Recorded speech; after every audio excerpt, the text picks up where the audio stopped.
രാജ്യത്തെ പുനരുപയോഗ ഊർജ്ജ മേഖലയിൽ ശ്രദ്ധേയമായ സാന്നിധ്യം അറിയിച്ചിട്ടുള്ള സുസ്ലോൺ എനർജിയുടെ ഓഹരികൾ 2 ദിവസമായി അപ്പർ സർക്യൂട്ടിൽ കുതിക്കുന്നു.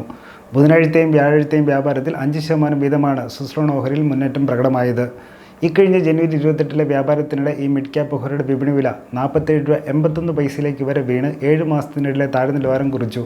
എന്നിരുന്നാലും ചൊവ്വാഴ്ചത്തെ വ്യാപാരത്തിനൊടുവിൽ 50 രൂപ നിലവാരത്തിലേക്ക് മടങ്ങി വരാൻ സുസ്ലോൺ എനർജി ഓഹരികൾക്ക് സാധിച്ചു. തുടർന്നുള്ള 2 വ്യാപാര ദിനങ്ങളിലും സുസ്ലോൺ ഓഹരി 5% വീതം മുന്നേറ്റം കൈവരിച്ചിട്ടുണ്ടെന്നതും ശ്രദ്ധേയം.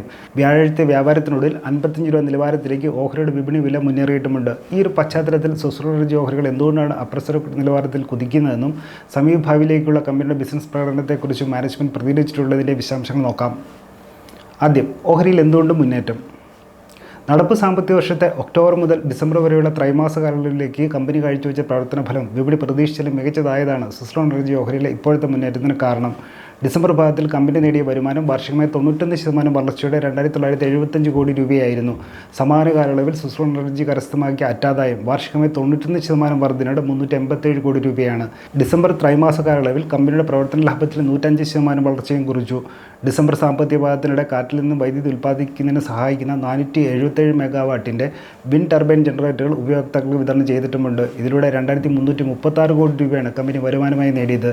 തൊട്ടു മുമ്പത്തെ വർഷം സമാന കാലയളവിൽ കമ്പനിയുടെ ഇതേ വിഭാഗത്തിൽ നിന്നുള്ള വിറ്റൊരു 1004 കോടി രൂപ മാത്രമായിരുന്നു. ഇതിനോടൊപ്പം ഫൗണ്ടറി 4G വിഭാഗങ്ങളിൽ നിന്നും ഡിസംബർ പാദത്തിൽ സുസ്ലോൺ കരസ്ഥമാക്കിയ വിറ്റൊരു 65% വാർഷിക വളർച്ചയോടെ 146 കോടി രൂപയാണ്. അതേപോലെ കമ്പനിയുടെ മാനേജ്മെൻറ്റ് സമീപഭാവിയിലേക്ക് നൽകിയ മാർഗോപദേശം അഥവാ ഗൈഡൻസും വിപണിയെ പ്രീതിപ്പെടുത്തുന്ന വിധത്തിലാണുള്ളത്.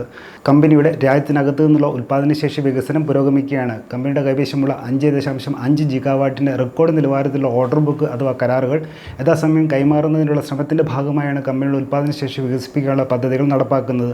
അതേസമയം ഇന്ത്യയുടെ പുനരുപയോഗ ഊർജ്ജ മേഖലയിൽ നിന്നുള്ള ദീർഘകാല ആവശ്യം നേരിടാൻ സുസ്ലോൺ കമ്പനി സജ്ജമാണെന്നും കമ്പനി CEO ആയ JP ചലസാനി വ്യക്തമാക്കി. കൂടാതെ ഡിസംബർ പാദത്തേക്കാൾ മികച്ച നിലയിൽ വിൻഡ് ടർബൈൻ ജനറേറ്ററുകൾ വിതരണം ചെയ്യാൻ മാർച്ച് പാദത്തിൽ സാധിക്കുമെന്നാണ് വിശ്വാസമെന്നും ഒരു ദേശീയ മാധ്യമത്തോട് പ്രതികരിക്കവേ സുസ്ലോൺ എനർജിയുടെ ഗ്രൂപ്പ് CFO ആയ ഹിമാൻഷു മോദി പറഞ്ഞു. സുസ്ലോൺ ഓഹരിയിൽ ഇനി എന്ത്? നിലവിൽ സുസ്ലോൺ എനർജി ഓഹരി പിന്തുടരുന്ന 6 ബ്രോക്കറേജ് സ്ഥാപനങ്ങളുടെ അനലിസ്റ്റുമാരാണ്. ഇവയിൽ 5 അനലിസ്റ്റുകളും സുസ്ലോൺ ഓഹരിക്ക് വാങ്ങാമെന്ന് നിർദ്ദേശിക്കുന്ന ബൈ റേറ്റിംഗ് ആണ് നിർദ്ദേശിച്ചിട്ടുള്ളത്. ഇതിൽ ബ്രോക്കറേജ് സ്ഥാപനമായ നുവാമ ഡിസംബർ പാദത്തിലും പ്രഖ്യാപിച്ചതിന് ശേഷം സുസ്ലോൺ ഓഹരിയുടെ റേറ്റിംഗ് ഉയർത്തി നിശ്ചയിച്ചിട്ടുണ്ട്. സമീപഭാവിയിലേക്ക് സുസ്ലോൺ ഓഹരിക്ക് നുവാമ നിർദ്ദേശിച്ചിരിക്കുന്ന ലക്ഷ്യവില 60 രൂപയാകുന്നു. ഡിസ്ക്ലെയിമർ: സുസ്ലോൺ എനർജി ഓഹരിയെക്കുറിച്ചുള്ള വിവരം പഠനാവശ്യത്വം നൽകുന്നതാണ്. ഇത് നിക്ഷേപത്തിനായുള്ള നിർദ്ദേശമോ ഉപദേശമോ അല്ല. ഓഹരി നിക്ഷേപം വിപണിയുടെ ലാഭനഷ്ട സാധ്യതകൾക്ക് വിധേയമാണെന്ന് ഓർക്കുക. ഓഹരിയിൽ നിക്ഷേപിക്കുന്നതിന് മുമ്പ് സ്വന്തം നിലയിൽ കൂടുതൽ പഠനം നടത്തുകയോ SEBI അംഗീകൃത സാമ്പത്തിക വിദഗ്ധരുടെ സേവനം തേടി നിങ്ങൾക്ക് ചെയ്യാവുന്നതാണ്. കൂടുതൽ വാർത്തകളും വിശേഷങ്ങളും ET മലയാളം ഫോളോ സബ്സ്ക്രൈബ് ചെയ്യുക. മറ്റൊരു വിഷയമായി വീണ്ടും കാണാം.